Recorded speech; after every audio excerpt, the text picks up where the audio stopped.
Hey, Gabby. Hi, Elise. How How are are you? you? I'm good. I'm actually really good.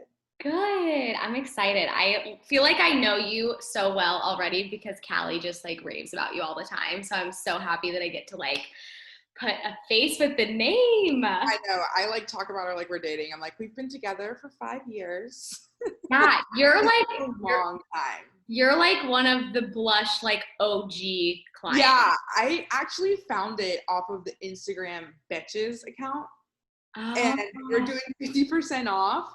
And I was like, okay, let's give this a so shot. awesome. That's so cool. So you've been here like for Yeah. a long Yeah, haul. like Callie was like the one, she was like pretending to be like the secretary, not pretending, but she was like the secretary. And then like I was like, oh, it's just one girl. She made it seem like it was this huge company. And then I was like, I think it's just her.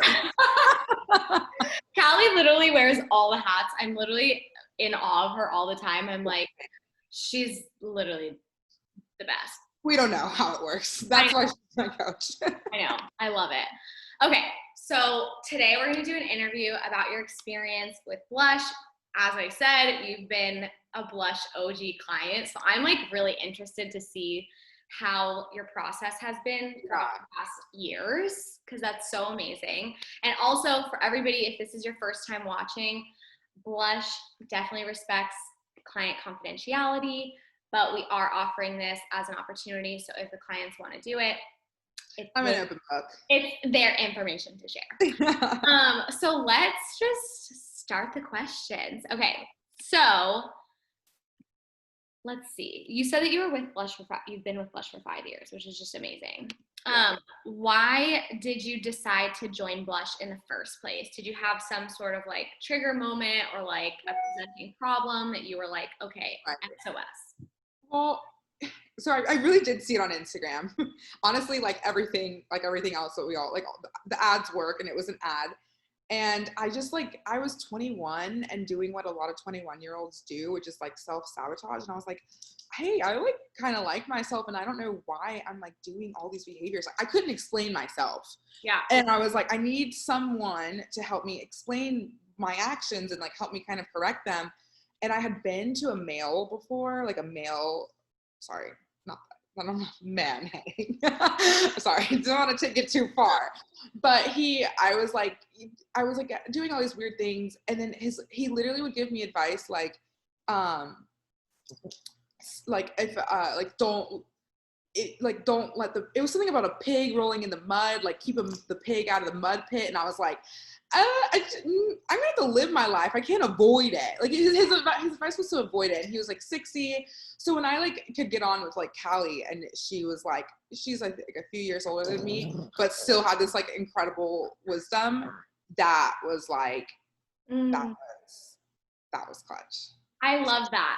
I think that that's, I always talk about the relationship between coach and client. And I think, Yes. you know, relatability is huge in this realm because it's hard to talk and open up to someone who you can sit across from. And it sounds like that was your experience with your previous therapist or life coach, where Yeah. you just didn't feel like he got you and could understand your experience through your eyes. And so to have someone that you can look across from and be like, you actually get the clinical perspective of it, but you also relate on a personal level and can genuinely get like have this universal experience of what I'm also experiencing. That's like huge. It's huge. It's a gap. It's like, there's, because everyone needs therapy, and the traditional therapy that was happening was obviously not working for everyone. So like this platform is just, it's crushed it. I'm obsessed. Yeah, I'm like, All my friends are on Blush. I love it. You're my friend's coach. Like everyone gets on it. Like I'm like, I can't talk to you. You need to talk to somebody. you need help. Stop, I love it. I'm with you though. I honestly like think well, I think we're getting into that space where we're kind of challenging the stigma. Yes, the stigma is lifting. Yeah, which is so important because like when you think of it like in terms of like who wouldn't benefit from literally having a kind, Lending her. genuine, loving person just listen to them and help them hold that space for them to process through tough things and help them be empowered and encouraged. Like that sounds like Christmas morning to me. Like, Yeah, it's such a no-brainer that like, and the way that I've been talking about it, like it's just everyone around me is like, oh, this is easy. It doesn't have to be that clinical. You walk in, you feel like you're walking into a doctor's office and you feel like there's something wrong with you. You just feel like you're catching up with a friend. I mean, especially now with Callie, after I've been with Callie 5 years, it's like, you know, I miss her like when I go on vacation and I take some weeks off and I like, oh my gosh, I have to like write things down so I don't forget to tell her. yeah, I love that. You guys have a really special relationship. And I think that's the case with a lot of our clients and coaches. Like it I do goes too. so far beyond just like a professional relationship. Like I genuinely like care so much about my clients. I think about them all the time. You know, like it's Things remind you of them. Yeah, yeah, it's much more of like a friendship than like it, in like by design, like a lot of boundaries friendship, be yeah, like a very like conscious friendship, if you will, and that's what makes it so easy to talk. And then when you're talking, then you're working through it, and then you're better. And it's just yeah. I love that. Okay, so tell me like what did you hope in starting the process? What did you hope initially to get out of it? I I just wanted to be a better person. I'm a little obsessed with bettering myself. Like I'm obsessed with self-care. And so it was just like another box, like check box. I was like, okay, I need to also be talking. I'm gonna have my trainer. I'm gonna have this. I'm gonna have my lash girl, and I gotta have someone to talk to. And honestly, the person I talk to and she is number one. That's my number one priority. If Yeah. I can't afford this X, Y, Z anymore, my mental health is my priority, and that's a lot of times Callie. Yes. And I think having that place that falls into mental health as part of like that most definitely is part of your self-care, but is also such like a vital role in your well-being also, you know? So I love that you categorized it as like, okay, I have this list It's of, a team. yes, You've got to have a team. You've got to have a team. This is like my favorite advice. Like if you can have people that you pay in your corner, you'll have your friends, and that's a different thing. But you've got to have like coaching and mentoring. Like I read the best quote the other day. It was like, if you want to learn how to run, get a coach. If you want to do this, get a coach. It's literally like, okay, I just wanted to do literally life better. Like I didn't want to learn how to run. I wanted to learn how to stop like binge eating and like so many things I won't mention on here for my own sake that, I was like, oh gosh, how deep do I get with this? I'm about to air all my dirty laundry, and I will, if you let me. So that's actually a lot of what me and Kai work on, is not spilling my guts all the time to anyone who will listen. yeah. That's one of them. I'm an open book too, so I completely feel you on that regard. Yeah. But Yeah. there's gotta be boundaries or you'll hurt yourself. And those are things I would have never, ever been able to learn or verbalize without her like language and the language that she's taught me. And that language is the language that I now talk to myself in. So it's like my self-talk's better, which is so crucial. Yes, I literally was talking about this today, like how detrimental your self-talk can be. And it usually goes unchallenged or unnoticed because it's all typically in our head. So like people don't hear you looking in the mirror and being like, God, you look like crap today, like yeah, like how crazy is it that we do that? We allow ourselves to do that. I mean, it's just like, it's one of those things that until it's in your face with someone else, you may not notice for a very long time. Yep. That self-awareness doesn't come as easy. I love it. And I love what you said too about like, if you want to get somewhere in life, like I think a lot of people come to Blush with an idea of like what they want their life to look like and what their goals are, but just the process of getting there and the road to getting there is what they're unsure about, which that's cool because like you have someone that can literally coach you through that path. And when it gets hard, because it gets hard, people revert back to what's comfortable and what they've always done. And then we're there to be like, no, no, no, no, no, no, no. Get back up. Let's keep going. I'll hold your hand, And I'm even to the point now, to brag on myself and to brag on Blush and Callie and all of it. I'm to the point where I'll be like, so I regressed. I'm like, so I regressed.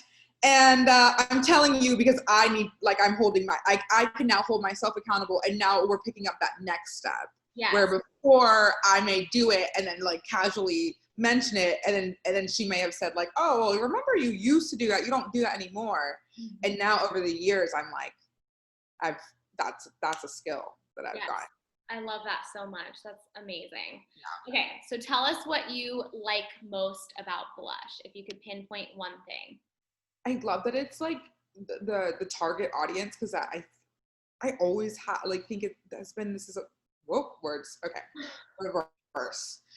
I always thought that post-grad was such a weird age that I never had role models that were like 23, 24, 25. After being 23, 24, 25, I know why. But I think this is a tricky part of life that's not discussed very often. And that was like, oh wow, that was a gap in the market, if you will. My other favorite thing is that it's online. I travel a lot, and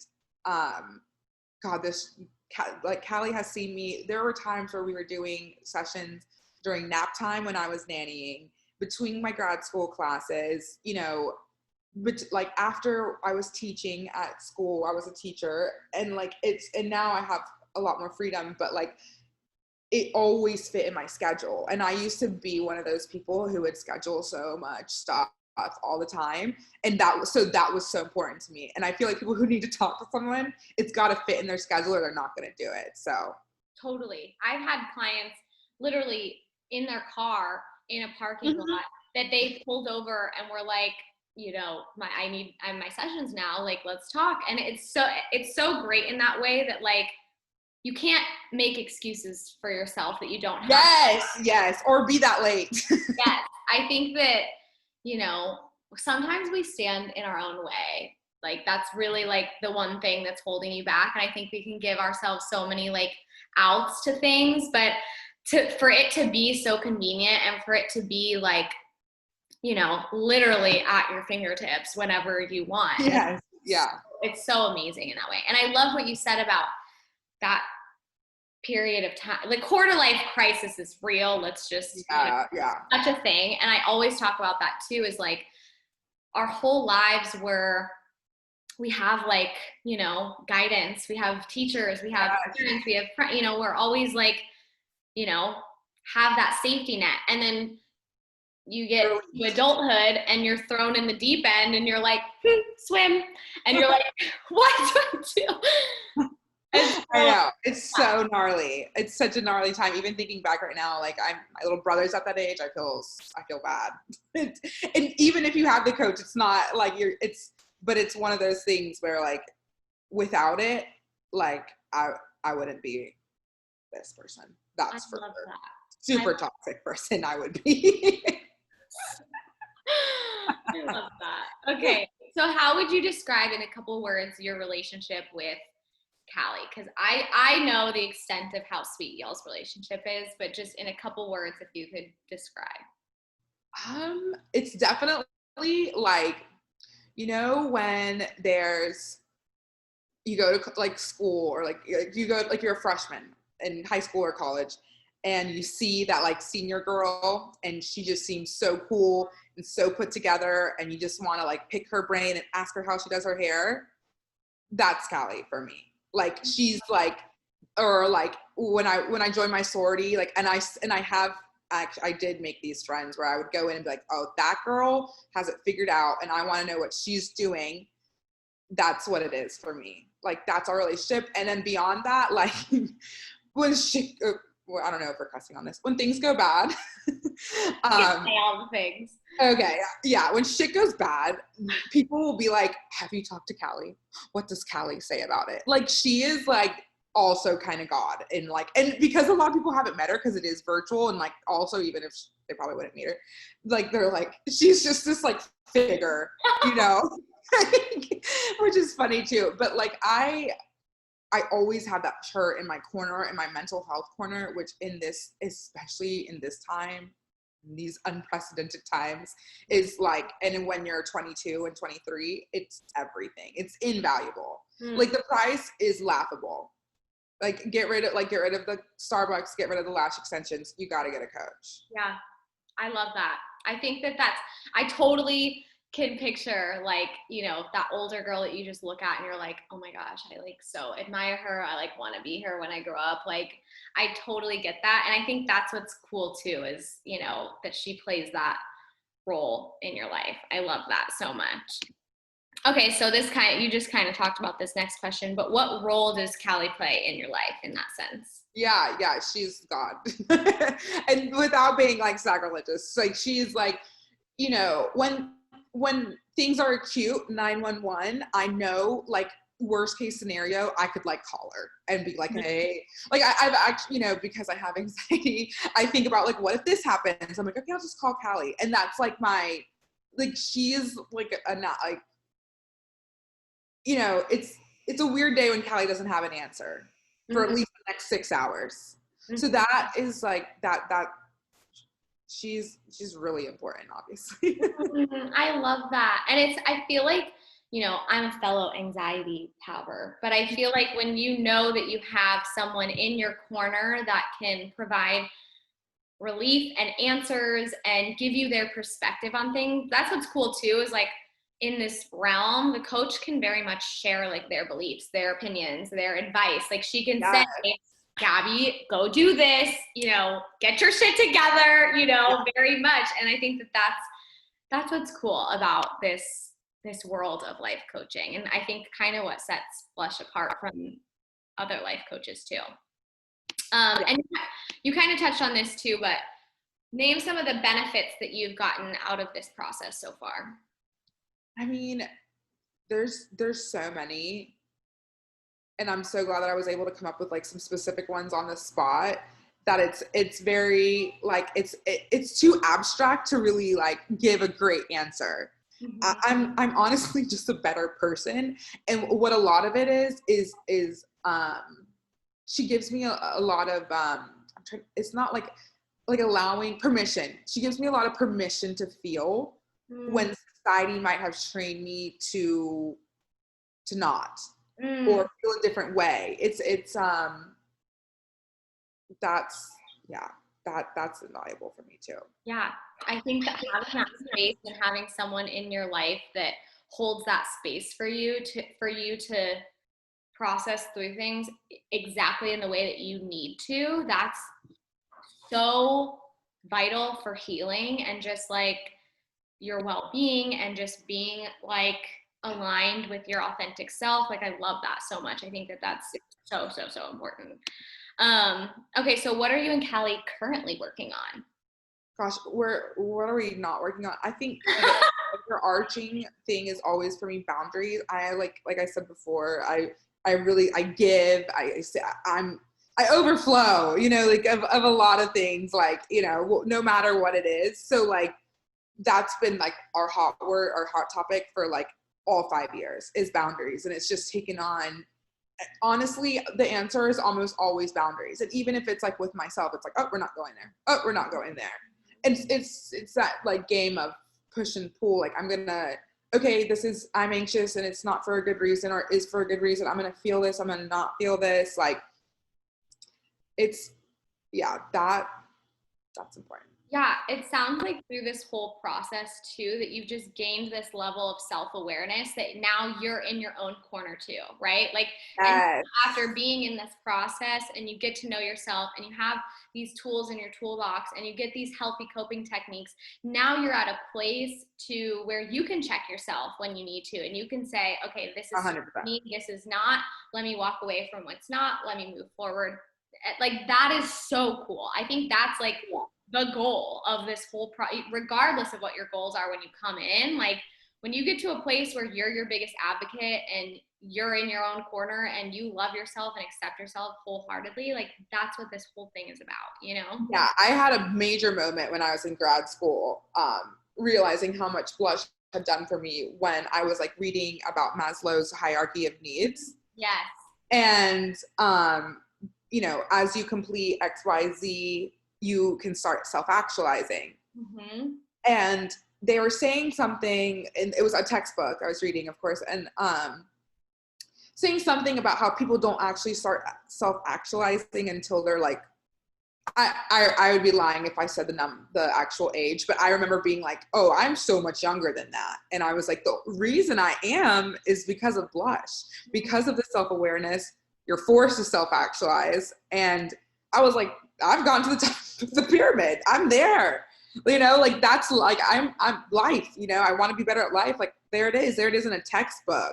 That Mm-hmm. like I'm, you know, I also love to like be ahead or whatever, like, you know, be ahead of the trend. So that was a big moment for me. That's so cool. I love that. And I love Maslow's hierarchy of needs. I remember reading that in grad school too and being like, I was actually a client of Blush at the time. And so I very much had like a very similar experience because, you know, it You changed just my life. realize that your peers aren't like, a lot of my peers weren't doing the same work I was doing. And I was like, oh, this is work and it's working. Like I'm benefiting from the time I'm putting into myself. Yeah, well, that's why that age is like later in life because a lot of people, I think, go through life just having life happen to them and just going through the motions and not really like waking up every day and being like, I can make this different. I yeah, can change my reality. Yeah. totally. Yes, it's what a powerful mindset to have when you get to the place where you wake up and you're like, yeah, shit happens and there's things that we can't control. 2020, for an example. But like, Yeah. you know, you wake But up. how am I going to cope? Totally. Am I gonna do a bunch of unhealthy things, be toxic to people, be toxic to others, hurt others, or am I gonna go inside and fix it and then give others my best self and myself? Mm-hmm. Love, love, love, love. Okay, so who do you think would be a good candidate for Blush? I think I've talked about that a lot. Like just that, like it should be mandatory when you get your diploma. They're like, okay, this is your next teacher. I'm, you know, being a teacher, I'm all about mentors, teachers, coaches. Like you're never too old, you're never too smart. Bill Gates needs a coach, you know. So anyone too, like anyone and everyone, but definitely at that 21 age, man, that is such a gnarly age. And to have like a chick talking to you who feels like an older sister and you're basically tricked into therapy. I mean, bravo, Callie. I love it so much. Yeah. Okay, you said you spoke on this before, but what would you say is like the one thing that you've learned from the life coaching process? I would say boundaries is that big hot topic for me. I really have thought about this, and I like to say one thing is just too hard. I think just that the self-awareness and that we will never as humans actually be 100% self-aware. That's a hard pill to swallow. So I think that's the biggest thing is just self-awareness. And then the fact that I will never actually be 100% self-aware, that's a huge thing. Yeah, I love that. That's Mhm. awesome. Okay, this is the last question. I'm kind of sad because I like want us to go get happy hour or something and have some wine. Okay, so last question. What advice would you give to someone who's considering joining Blush or just starting out in the process? Don't be afraid or if you like aren't vibing with your person. Because if you're not vibing, it's not gonna work. Like, and give it a few times, but if it's uncomfortable, stop and try again. And there's no shame in that. Everyone's not for everybody. Yes, I literally remember a time where I truly thought that like everybody would vibe with me and understand me and like me. I know. Ooh, And I another remember, hard pill to swallow. yeah, my mom literally sat me down and she was like, "You're crazy if you think that everybody's gonna accept you and love you and understand you. Like that's just not gonna ever be Yeah. feasible." And I remember being like actually confused by that. And so I think that you make a good point. Like, you know, Blush does a really good job of, you know, obviously creating a dream team of coaches, but also like matching and making sure that we have options for people who have specific interests. You know, we give coach options that have those specific specialties.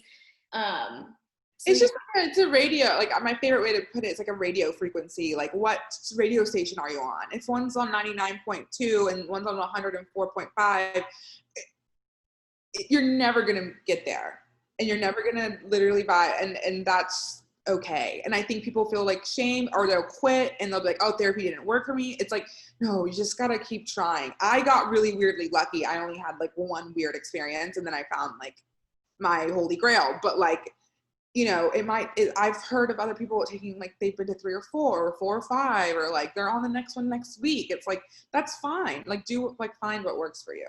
You Oh wouldn't my go gosh. back to the same hairstylist if you didn't like how she did your hair. Exactly. I always say finding a therapist or a life coach is like finding your new best friend. And it has to be that way, because if not, you're just not getting as much that you could out of the process, right? Like Yeah.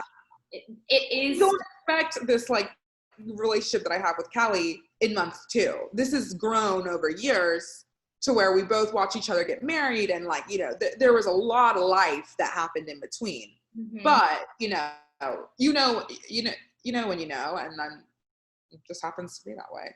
Yeah, I love that. I think that's such an important reminder and a good tip for anyone starting out in any sort of self-help process. Exactly. Yeah. Oh, well, thank you so much, Gabby. This was so amazing. I just like love your experience. I love your relationship with Callie. Thank you for doing this. Yeah, you're so welcome. This is nice. This is a good distraction. Good check in. Yeah, yeah, I love it. Well, I'll talk to you soon, okay? Okay, thanks. All right, bye. Bye.